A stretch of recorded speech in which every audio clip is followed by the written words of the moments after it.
Ada dua perkara atau kejadian pada kulit yang sebenarnya berbeza sekiranya anda sudah habis fasa menghadapi jerawat, ya, iaitu bekas dan parut. Ni dua benda yang ramai orang keliru, ya. Bekas jerawat berlaku apabila setelah jerawat itu surut, ya, ataupun hampir surut, apa yang berlaku adalah perubahan warna berlaku pada permukaan kulit. Tapi tidak mengganggu perubahan tekstur kulit. Kalau kita pegang dia sekadar macam tumpuk-tumpuk gelap, tapi dia tak menyebabkan kulit tu jadi melekuk ke dalam ke, berlubang-lubang ke, melekuk ke atas ke, tak rata ke, tak macam tu. So itu kita namakan bekas jerawat. Bekas, ya. Kalau parut jerawat dia tak sama. Dalam jerawat yang lebih serius ada parut, boleh berlaku parut jerawat. So apa yang berlaku adalah parut jerawat biasanya meninggalkan kesan pada struktur kulit. Dia boleh jadi kulit tu berlubang-lubang lepas jerawat tu baik, ataupun dia macam berlekuk naik turun. Kita rasa tekstur tu tak rata, ya. Selain daripada masalah kegelapan ataupun perbezaan warna kulit tadi itulah berlaku benda tu. Itu parut. Kebanyakan skincare yang ada di pasaran boleh menyelesaikan masalah tumpuk-tumpuk gelap itu tadi. Tetapi tak banyak, ataupun boleh katakan tak ada sebenarnya produk boleh selesaikan parut jerawat. Kalau anda hadapi parut, anda perlu berjumpa dengan pakar kulit seperti esthetician ataupun doktor kulit. Ada prosedur yang anda perlu buat. So video ini tak bincang tentang parut, kita bincang tentang bekas jerawat dan apakah cadangan bahan untuk memulihkannya. Jom bincang.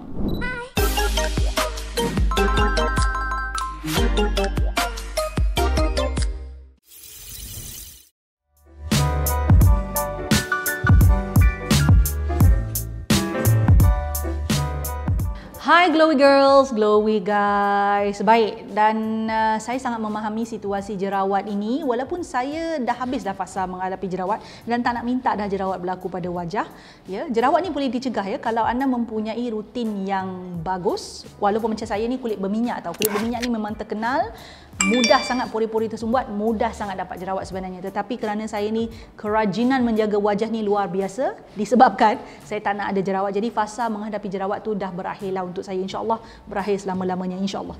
Tetapi ada ramai orang di luar sana yang sedang menonton. Saya percaya anda bukan sekadar risau tentang jerawat. Benda yang lebih merisaukan juga sebenarnya adalah apa yang berlaku selepas jerawat itu surut ataupun selepas jerawat itu pulih, ya, iaitu perkara yang kita panggil bekas jerawat, ya. Baik, tadi awal saya ada sebut bekas jerawat tak sama dengan parut jerawat. So in English, parut adalah scar, ya, scar, ya. Kalau bekas ni kita panggil blemishes atau marks, uneven skin tone at least, ya, kita panggil macam tu. Yang mana dua benda ni dirawat dengan cara yang berbeza. Saya jarang ataupun hampir tiada jumpa produk di pasaran yang biasa yang harga bawah RM50 boleh pulihkan parut. Susah. Kalau ada pun dia boleh bersihkan parut itu ataupun gently exfoliate supaya dia tidak nampak ketara. Usually scar ataupun parut yang ketara memang memerlukan prosedur yang dilakukan oleh pakar-pakar kulit lah. Adalah dia buat tu, adalah bahan yang digunakan, adalah alat yang digunakan, ada peralatan khusus untuk kita panggil terapi lah macam tu, ya, untuk dibuat ke atas kulit yang mana boleh menyebabkan scar tu lama-lama hilang. Tak boleh buat sekali je tau, dia macam 2, 3, 4, 5 kali jugalah baru boleh. So some of it adalah rawatan laser, selalu orang sebut. Tapi rawatan laser is not the only way to hilangkan parut-parut yang selepas jerawat yang teruk ini. Okay? Baik, video ini kita nak bincang tentang blemishes or marks, ya. Secara lebih tepat lagi, dia ada dua istilah. Kita panggil post-inflammatory hyperpigmentation. Biasanya dia adalah bekas-bekas yang berwarna gelap-gelap, ya. Setelah jerawat surut, dia berlaku akibat keradangan. Biasanya berlaku keradangan, so macam kulit tu jadi terbakar, ya. So apa yang berlaku adalah dia meninggalkan bekas-bekas warna hitam. Bekas-bekas ni boleh jadi untuk kulit yang macam ke arah gelap sikit mungkin tak ketara, tapi kulit yang cerah dia boleh nampak ketara, ya. Dan benda ni merisaukan bukan apa, dia kat muka kan. Bila dekat muka tu kita rasa macam Allah, tak nak lah. Takkan kita nak pakai foundation 24 jam kan? So itu pertama. Kedua lagi satu adalah post-inflammatory erythema, ya. ataupun kita namakan pie. Tadi tu pih, yang ini pie ya. Pie ni pula dia adalah bekas juga, tetapi warna dia biasanya kemerah-merahan ya, macam purplish and usually sama macam pih tadi, dia lebih ketara pada orang yang kulitnya cerah. But of course orang yang kulit gelap pun boleh menghadapi dia juga. So it doesn't mean that orang kulit cerah je lah layak risau macam tu, tak. So video ini bertujuan utamanya adalah memberitahu anda pilihan bahan-bahan yang boleh anda gunakan untuk merawat bekas jerawat sebegini, ya. Kerana ada setengah orang kan dia tanya produk tahu pada saya. Contoh dia kata, "Puan Miri, apa produk yang boleh tak saya pakai Safi untuk hilangkan sekian-sekian?" Sebenarnya yang menjalankan kerja untuk memudarkan bekas-bekas itu bukan jenama tau, ada bahan di dalamnya. Dan kenapa saya nak sangat kongsikan video ini, kalau ada setengah bahan tu tidak sesuai dengan anda, anda boleh ada options ataupun alternatif produk-produk yang mengandungi bahan-bahan yang berbeza. Tidak hanya ada satu bahan dia. Ramai orang dikenal vitamin C je. Nak cerahkan kulit nak vitamin C, tapi vitamin C bukan satu-satunya bahan untuk mencerahkan.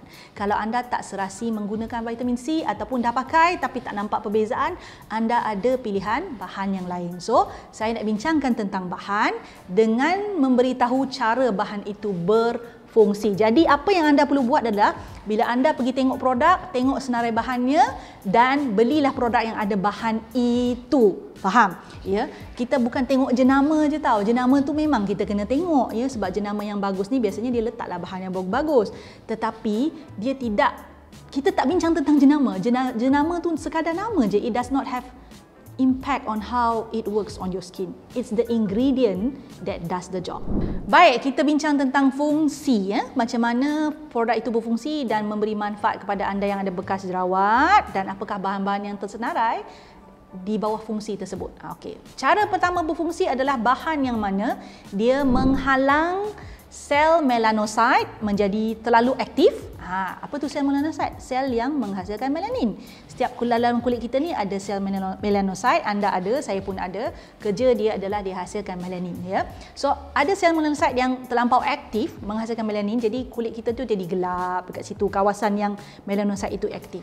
So anda boleh gunakan bahan yang bersifat antioksidan digabungkan bersama bahan yang bersifat anti-inflammatory untuk merawat bekas jerawat dan menyah-aktifkan atau mengurangkan keaktifan sel melanosit itu tadi. So, apakah bahan yang bagus dalam situasi ini?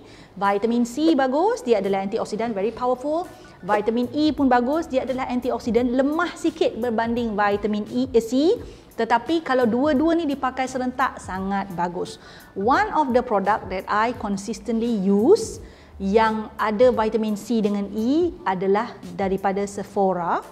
Jangan takut bila dengar Sephora, jangan meloncat dulu, jangan anggap dia mahal. I think it's around RM80 only, satu botol.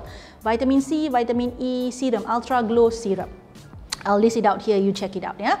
Dan pilihan satu lagi yang anda boleh guna untuk anti radang. So anti radang ni kita nak elakkan berlaku post-inflammatory erythema. Tu pun bagus juga. Pih pun boleh juga, iaitu niacinamide. So my favorite ingredient ini, niacinamide ini ada dalam produk apa tahu? Nihon. Tu saya suka. Ada serum Nihon tu yang itu memang ada mengandungi niacinamide sebanyak 5%. So it helps. So cara saya kan, saya pakai dua-dua ni dalam bentuk serum dan dia serasi dengan saya lah ya. So anda boleh pilih salah satu, anda boleh pakai tiga-tiga sekali. Cara saya adalah kalau sebelah pagi saya pakai vitamin C dengan E tu, sebelah malam saya pakai yang Nihon serum yang ada niacinamide itu. Itu cara saya. Kerana kedua-duanya wujud dalam bentuk serum, I do not want to put it together in one routine. Walaupun saya tahu kulit saya ni high resistant, tahan lasak, but I still want to be careful. So itu options yang ada untuk anda untuk hilangkan bekas jerawat ataupun pudarkan bekas-bekas jerawat ni. Kalau produk ataupun bahan ini tak serasi, ada pilihan lagi. Kita tengok bahan kedua. Cara kedua untuk kita pudarkan pih dan pie ini tadi ataupun hilangkan pih dengan pie, post-inflammatory hyperpigmentation, post-inflammatory erythema ini jadi adalah dengan cara menghalang enzim tyrosinase dekat dalam kulit kita. Ada satu enzim dalam kulit kita ni yang diperlukan untuk menghasilkan melanin. So kalau kita halang enzim tyrosinase ni daripada sampai ke melanocyte, jadi melanocyte tu tak boleh nak hasilkan melanin. So ada bahan-bahan tertentu yang boleh buat kerja ini. Antaranya anda boleh pilih ya, vitamin C. Dia pun buat kerja ni juga. Dia juga antioksidan. So vitamin C ni quite powerful ya. Vitamin C boleh, kojic acid boleh, dia buat kerja ni juga. Alpha arbutin boleh, cuma hati-hati dengan alpha arbutin. Saya tidak ada pengalaman menggunakan alpha arbutin disebabkan saya jumpa bahan lain yang dah serasi dengan kulit saya. Alpha arbutin tidak digalakkan untuk digunakan oleh wanita yang mengandungnya kerana dia adalah derivatif kepada hydroquinone, which is can be dangerous untuk mereka yang berbadan dua, dan dia boleh masuk ke dalam kulit dan badan dan mempengaruhi pertumbuhan janin lah. So not so nice. Sebab itu ada pilihan yang lain. Lain juga yang lembut, ya, yang agak lembut, azelaic acid, dia agak lembut. Most produk tempatan saya tak jumpa yang ada azelaic acid. I think overseas produk luar negara punya brand ada. Dan satu lagi yang saya personally suka adalah tranexamic acid. Tranexamic acid saya pakai dalam bentuk mask, sheet mask ya, daripada Dr. Morita. Jangan risau, dia tidak mempunyai sakit, tak ada bahan-bahan yang haram, tak ada. This mask saya pakai seminggu sekali, kalau rajin sikit seminggu 2 kali. Selain daripada hydrating, tranexamic ni dia boleh halang enzim tyrosinase tadi. So if you have bekas-bekas jerawat, using it dia akan memudarkan bekas jerawat. Selain itu, dia boleh mencerahkan kulit dan menyekatakan tona kulit. Macam mana saya tahu produk ini berkesan adalah bila saya start pakai tranexamic acid punya mask daripada Dr. Morita itu, saya pakai foundation saya yang biasa, foundation tu jadi gelap. So it shows that my skin has 1 tone or maybe 2 tone lighter now. Nak cakaplah pengalaman sendiri ya. So you can go check it out. Cara ketiga yang anda boleh lakukan untuk menghilangkan pih dengan pai adalah dengan cara memastikan kitaran sel kulit kita ni, kita punya cell turnover tu jadi lancar, tidak terganggu, jadi lebih cepat. Ada bahan yang boleh membantu buat kerja ini, iaitu pertama adalah retinoid. Retinoid datang dalam banyak bentuk. Retinol adalah retinoid yang paling mudah dan biasa didapati. Kalau anda dapat nasihat daripada doktor untuk boleh guna adapalene, itu adalah sejenis retinoid juga. Ada lagi jenis-jenis yang lain, tetapi saya tak nak bincang yang lain tu sebab dia adalah prescription product. Ya, kena dapatkan doktor punya prescription, baru kita boleh pakailah. So yang lain selain daripada retinoid, AHA, BHA juga membantu melancarkan kitaran sel kulit. So kitaran sel kulit ni simple je. Kadang-kadang bila kita ada sel-sel kulit yang tak cantik, yang gelap-gelap dekat atas tu, bila kita pakai AHA, BHA ataupun retinoid, ya, apa yang berlaku adalah dia boleh ada exfoliation punya efek. Dia tanggalkan sel-sel kulit permukaan yang tak cantik tu, dia tanggalkan. So kitaran sel kulit tu akan berlaku dan ataupun dipercepatkan, memang dah berlaku pun, dipercepatkan dan sel kulit yang cantik akan muncul ke atas. So lama kelamaan bila kita pakai dengan konsisten, maka kita akan dapat kulit yang blemishes dah berkurang, merah-merah tu dah berkurang. Itu kebaikan dia. So saya dah senaraikan bahan-bahan dia tahu. So anda pelajari pada hari ini. AHA, BHA senang je nak dapat. Retinoid pun senang nak dapat. Retinoid kegemaran saya of course daripada Nihon. Dia ada brightening face cream, dia ada satu lagi apa nama dia? Night punya. So itu daripada Nihon. Saya punya Night tu saya suka sangat. Dia memang membantu sangat-sangat pada saya. AHA, BHA seminggu 2 kali, 3 kali pakai pun mencukupi. InsyaAllah boleh dipudarkan tanda-tanda gelap atau tumpuk-tumpuk gelap pada wajah anda. So that's it, yeah. If you know the function of the ingredient, you know how to help your skin to solve certain problematic punya problem pada skin anda, ya, problematic things happen on your skin. So kena tahu function bahan, bukan hanya kenal jenama. Yang membantu anda adalah bahan. So share with me macam mana anda berjaya mengurangkan, menghilangkan, memudarkan parut yang bukan parut, tompok-tompok gelap, iaitu pih dengan pai tadi di ruang komen. I want to know more about it. See you next time. Suka video yang saya selalu kongsikan? Apa kata? Jangan apa kata. Buat sekarang ya. Subscribe channel saya, like, share dan pastikan tekan butang loceng tu. Yang ada loceng tu, yang cute-cute loceng kecil tu tekan supaya anda mendapat notifikasi setiap kali saya masukkan video baru. Jangan terlepas, jangan tertinggal. Buat sekarang.